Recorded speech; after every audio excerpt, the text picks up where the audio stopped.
एक छोटू जो प्रेम किया था उसके खात्मा से या उसको न्याय दिलाने से देश के जो अन्य छोटू है वो प्यार नहीं करेंगे क्या? देखिए, प्यार तो करेंगे ही। और इस दुनिया में अगर दूसरों की गलती देख करके दूसरा आदमी गलती करना छोड़ दे तो इस दुनिया में एक भी गलत कदम उठेगा ही नहीं। अंतिम सवाल है कि जब आरती से पूछा गया कि जो न्याय की प्रक्रिया तेज़ी से चल रही है और गिरफ्तारियां हो रही है, उसके बाद सरेंडर और जो रिलीज़ वाला प्रोसेस चल रहा है, इससे आप खुश क्यों नहीं है? तो उनका मन उसमें भी खुशी वाला नहीं था। इस प्रक्रिया से वो क्या खुश हो जाए? अरे जिस दिन फैसला आएगा अदालत में और आरती के परिवार वाले को सजा फांसी होगी या 14-15 साल का जेल होगा तो आरती खुश रहेगी।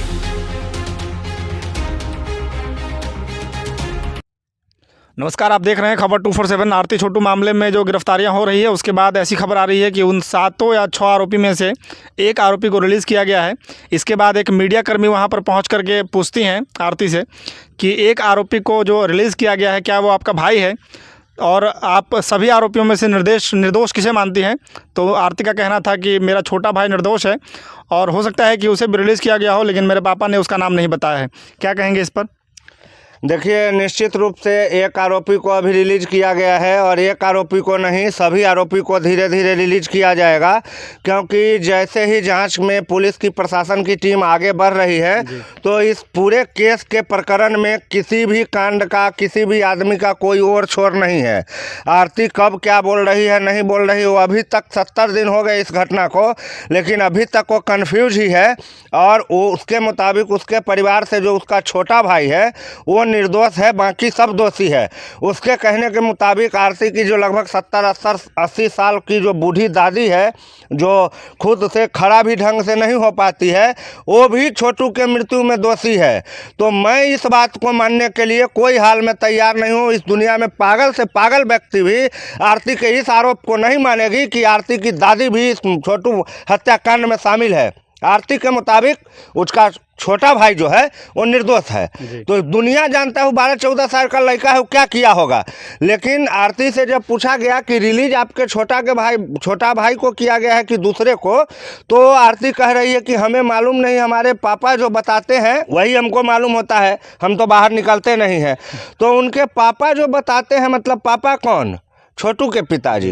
छोटू के पिताजी बताते हैं कि आज एक छूट गया है, चाहे नहीं छूटा है, तो कौन निकलता है और कौन जाता है इसकी सही जानकारी छोटू के पिता के पास भी नहीं है। लेकिन मुझे जहां तक ज्ञात हुआ है, आरती के भाभी का जो भाई था वो जो है अरेस्ट हुआ था, सरेंडर किया था, और उसे अदालत ने अपनी पहली ही कार्रवाई में रिलीज कर दिया गया, क्योंकि वो उस समय ना अपने बहन के घर था ना आरती के घर था, वो उस समय अपने घर था जहाँ भी उसका गांव रहा हो। और ये बात प्रूव हो गया, जब इस बात की तफ्तीश की गई तो प्रूव हो गया कि वो वहाँ पर उस कांड में कहीं से संलिप्त नहीं है, उसका नाम बेवजह लिया गया है, तो उसे रिलीज कर दिया गया है। और रही आरती के छोटे भाई की कहानी, तो आरती के छोटे भाई को कभी पुलिस ने गिरफ्तार ही नहीं किया है और वो हमेशा अवेलेबल है। जब पूरे फैमिली सिलेंडर की बात आई थी तो एक बार वो भी गया था, लेकिन उसको जाते ही उसको कहा गया कि आप शहर नहीं छोड़ सकते हैं, मतलब ये एरिया नहीं छोड़ सकते हैं, जब ज़रूरत होगी तो आपको बातचीत के लिए बुलाया जाएगा, फिलहाल आप जा सकते हैं। तो कुल मिलाकर के यहाँ पर जो चांस बन रहे हैं, आरती के जो भाभी का भाई है उसे रिलीज किया गया है, बाकी लोगों के लिए अभी न्यायालय में प्रक्रिया चल रही है। और आरती की इस बात से अनभिज्ञता होनी भी चाहिए, क्योंकि वो बाहर कहीं निकल नहीं रही है, वो तो फिलहाल घर में है। एक प्रेमी छोटू के खात्मा से ऐसा एक रिपोर्टर द्वारा पूछा गया था कि एक छोटू जो प्रेम किया था उसके खात्मा से या उसको न्याय दिलाने से देश के जो अन्य छोटू है वो प्यार नहीं करेंगे क्या? देखिए, प्यार तो करेंगे ही। और इस दुनिया में अगर दूसरों की गलती देख करके दूसरा आदमी गलती करना छोड़ दे तो इस दुनिया में एक भी गलत कदम उठेगा ही नहीं। लोग जितनी गलतियां देखते हैं और उसका जितना भी सज़ा देखते हैं उसके बाद भी करते हैं। मर्डर की दुनिया में आएंगे तो बहुत लोगों ने मर्डर किया है और मर्डर की सज़ा भी फांसी पाई है, उसके बाद भी आज मर्डर हो ही रहे हैं। और बहुत तरह के ऐसे मामले हैं जो देखने के बाद भी होता है। लेकिन यहाँ पर एक बात मतलब देखनी पड़ेगी कि छोटू और आरती का जो प्रेम प्रसंग है, ये पहला मौका नहीं है दुनिया का जहां पर प्रेमिका के घर पे प्रेमी को बुला करके मार दिया जाता है। ऐसे बहुत मौके हैं और बहुत बार हुए हैं। और भारत जैसे जो पूर्ण विकसित देश नहीं है, जहां अभी भी शिक्षा का, स्वास्थ्य का, रोड का, दिमाग का, बुद्धि का और प्रौद्योगिकी जो साधन है, सूचना और प्रौद्योगिकी जो साधन है, उसका अभाव है। और वहां पर भी लोग प्रेम प्रसंग करते हैं अमेरिका वाला फिल्म के स्टाइल में, कॉल किए, मैसेज किए, रात में आ जाना, दिन में आ जाना। तो यहाँ का गार्जियन जो है अभी वो अमेरिका वाला हुआ नहीं है, वो अभी भारतीय है।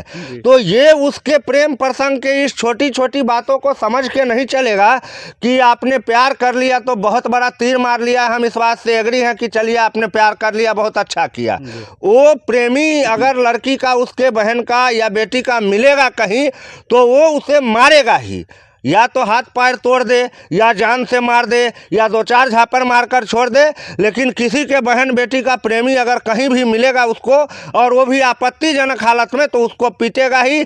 आप छोटू को न्याय दिलवा लीजिए, पूरे आरती के परिवार को फांसी पे लटकवा दीजिए। ये सब से ये सब बंद नहीं होने वाला है, क्योंकि एक शारीरिक ज़रूरत जो है वो जब जगती है इंसानों में या जानवरों में भी, तो वो दुनिया के सारे बंधन को तोड़ देता है। और आप कई बार उदाहरण देखे होंगे, कल के एक इंटरव्यू में मैंने आपको बताया कि एक 44 साल की अधेड़ महिला 14 साल के लड़के के साथ अवैध संबंध बना रही है कई सालों से।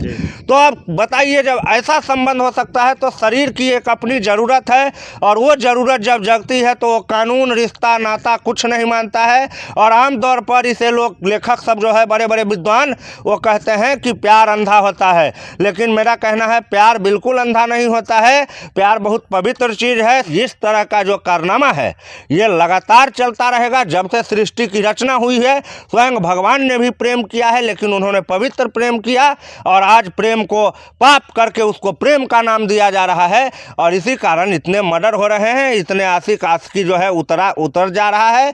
कई जगह मार दिया जाता है, कई जगह टांग हाथ तोड़ के छोड़ दिया जाता है। बहुत तरह का सजा का प्रावधान है इस सब में। बिहार सहित पूरे देश में जब किसी का मर्डर होता है, आज से नहीं, बहुत प्राचीन काल से भी, तो मानवता के नाते लोग कहते हैं कि हत्या नहीं होनी चाहिए थी, या मेरा भाई है या कुछ भी है। लेकिन यहाँ जो प्रेमिका है, उसके प्रेमी की जो हत्या की गई, उसके बाद कई रिपोर्टर पूछते हैं कि आप इतनी दुखी क्यों हैं, परेशान क्यों हैं, खुश नहीं है कार्रवाई से। अच्छा, एक बात बताइए, मैं तो सबसे पहले उन रिपोर्टरों को धन्यवाद देता हूं कि आपने ज़रूर किसी बढ़िया कम्युनिकेशनल इंस्टीट्यूट से आपने कोर्स करके आया होगा, तभी आरती से जा कर के इतना बेहुदा वाला सवाल करते हैं कि आप दुखी क्यों हैं।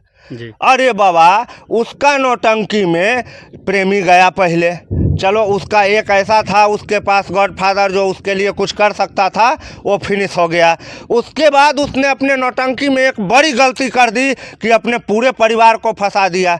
आप कितना भी छोटू के पिता को आरती का पिता बना दीजिए, या कितना भी छोटू के माँ को आरती का माँ बना दीजिए, लेकिन जो जिसका माँ बाप है उसका फीलिंग आप उससे दिलवा पाइएगा, जिंदगी में संभव नहीं है। और अब जब 70 दिन ही बीता है, अभी जिंदगी में 70 साल बाकी है आरती के। अभी ये जैसे जैसे 71, 72, 150, 200, 300 दिन होता जाएगा ना, वैसे वैसे आरती के अंदर फीलिंग आएगी कि मैंने कितना बड़ा गलती किया है। और मैं यकीन दिलाता हूं आपको कि आरती खुद कोर्ट में ये मान लेगी कि इस पूरे घटनाक्रम में मेरा ही हाथ था। मैं उस समय बावली हो गई थी, पागल हो गई थी प्यार में, जो मैंने अपने परिवार वाले को फंसाया। अच्छा, इस लड़की की जो सहनशीलता है उसे दाद देनी पड़ेगी कि इतने दिनों से, 70 दिनों से वो मीडिया को फेस कर रही है और सामने खड़ी है, तेजस्वी यादव तक मिल गई। देखिए, मैं बिल्कुल इस बात से सहमत हूँ कि आरती का जो अंदर से आत्मा, हृदय या दिमाग, वो बहुत स्ट्रांग है। वो 19 साल और 20 साल के उम्र के जैसा तो बिल्कुल नहीं है। उनका दिमाग और हार्ट इतना मजबूत है, जैसे कोई पार्टी किसी प्रवक्ता को नियुक्त करती है तो उसका बहुत साक्षात्कार होता है पहले कि ये कोनो भी हालत में, किसी भी परिस्थिति में, चाहे इसके घर में किसी की मैयत उठी हो, लेकिन अगर पार्टी की बात आएगी तो उतना ही निर्भीकता से और जोर शोर से मीडिया के सामने प्रेजेंट होगा, तब उसको प्रवक्ता नियुक्त किया जा सकता है या किया जाता है। तो आरती को मैं इस बात के लिए धन्यवाद देता हूं कि बहुत मजबूत महिला है, और उनके जैसे महिलाओं को होना चाहिए समाज में, महिलाओं के विकास के लिए। लेकिन आरती से मेरी शिकायत तब भी थी, अब भी है, और अब तो इस ज़िंदगी में मेरी शिकायतें उससे ख़त्म ही नहीं होगी।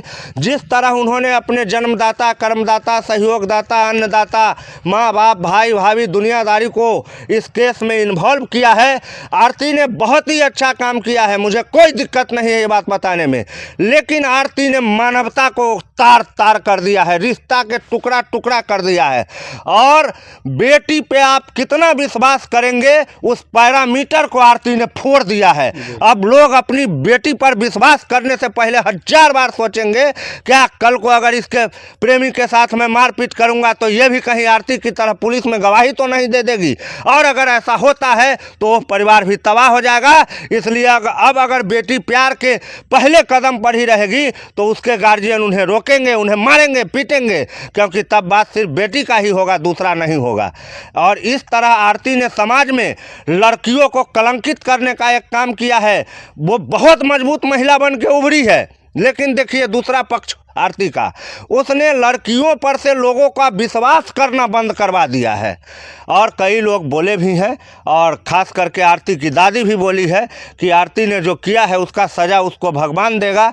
और भगवान क्या देगा, मैं समझता हूं कि इस केस का जब फाइनल व्यवस्था आएगा तो आरती को सज़ा मिल चुका होगा, और ये सज़ा अदालत उनको दे न दे वो खुद से खुद को देंगी, क्योंकि आत्मग्लानि जब होती है और पश्चातावा जब होता है तब जो सीने में आग लगती है वो किसी बारिश और किसी सावन में नहीं बुझता है। अंतिम सवाल है कि जब आरती से पूछा गया कि जो न्याय की प्रक्रिया तेज़ी से चल रही है और गिरफ्तारियां हो रही है, उसके बाद सरेंडर और जो रिलीज़ वाला प्रोसेस चल रहा है, इससे आप खुश क्यों नहीं है? तो उनका मन उसमें भी खुशी वाला नहीं था। अच्छा एक बात बताइए, फिर से मैं कहूँगा, ये कौन सा सवाल है? इस प्रक्रिया से वो क्या खुश हो जाए? अरे जिस दिन फैसला आएगा अदालत में और आरती के परिवार वाले को सज़ा फांसी होगी या 14-15 साल का जेल होगा तो आरती खुश रहेगी? ये मीडिया वाला पागल हो गया है कि उस दिन भी सबसे ज़्यादा आरती ही रोएगी। क्यों रोएगी? आपको नहीं पता है? उसके परिवार के लोग को फांसी होगा, उसके परिवार को लोग को जेल होगा और खुश रहेगी। न्याय के लिए ही लड़ रही है ना, तो न्याय मिल रहा है तो खुश होना चाहिए। अजीब बात है, यही तो कहावत है, लोभ में दोनों गए माया मिली न राम। बात को समझिए, ऐसे नहीं दुनिया चलता है। न्याय उसको मिलेगा और तकलीफ भी उसी को होगा, नहीं न्याय मिलेगा तो भी तकलीफ उसी को होगा। यहाँ पर आरती जो है ना, सांप छुछुंदर वाला जो फार्मूला होता है उसमें फंस गई है। जब सांप कोई छुछुंदर को पकड़ लेता है ना तो उसको खा नहीं सकता है वो, क्योंकि खा लेगा तो पेट फूल के मर जाएगा, और छोड़ नहीं सकता है उसको, क्योंकि छोड़ देगा तो वो जहर से मर जाएगा, रिजेक्शन हो जाएगा। अजीब फार्मूला है। अब आरती के लिए भी मैं तो शुरू से ही कह रहा हूँ कि आरती को समझ नहीं आएगा कि वो सर फोड़ ले कि क्या कर ले नहीं कर ले, लेकिन इस तरह की महिला आरती नहीं है। आरती स्ट्रॉन्ग हार्ट वाली है, वो ऐसा नहीं करेगी, लेकिन तकलीफ का सैलाब तो उनको दोनों हालत में ही झेलना पड़ेगा। क्योंकि अगर वो झूठ बोल देती, अगर वो छोटू को मारते हुए अपने घर वाले को देखा भी है और झूठ बोल देती, पुलिस से बच जाता उसका घर वाला, घर के लोग, तो क्या होता, आरती को एक ही सजा झेलना पड़ता छोटू को खोने का। लेकिन अब आरती के पास 2-2 सजा, 3-3 सजा, मतलब आरती का जिंदगी तो सजा से भर गया। अब देखिए, लोग कहते हैं माँ बाप को तकलीफ दोगे तो तुम्हें भी तकलीफ होगा। सजा क्या मिला तुमको अब कि तुम्हारा बाप जेल में जा रहा है? अरे बुर्बक, तुम्हारा बाप जेल में जा रही है, तोरा लिए सजा नहीं है। तुम खुश हो रहे हो कि मैं सच बोल करके अपने बाप को जेल में भेज दिया। तो पैदा बेकार हुआ दुनिया में, तुम्हारा पैदा होने का मतलब ही खत्म हो गया। जिसने तुमको पैदा किया उसी को तुम जेल में भेज दिया, तो पैदा ही क्यों हुए तुम? धन्यवाद आप सभी दर्शकों का, आपका भी बहुत बहुत धन्यवाद इस मामले पर अपना राय रखने के लिए। फेसबुक पेज को फॉलो कीजिए, इंस्टा पर ही फॉलो कीजिएगा, यूट्यूब पर चैनल को सब्सक्राइब कीजिएगा। जय हिंद। जय हिंद।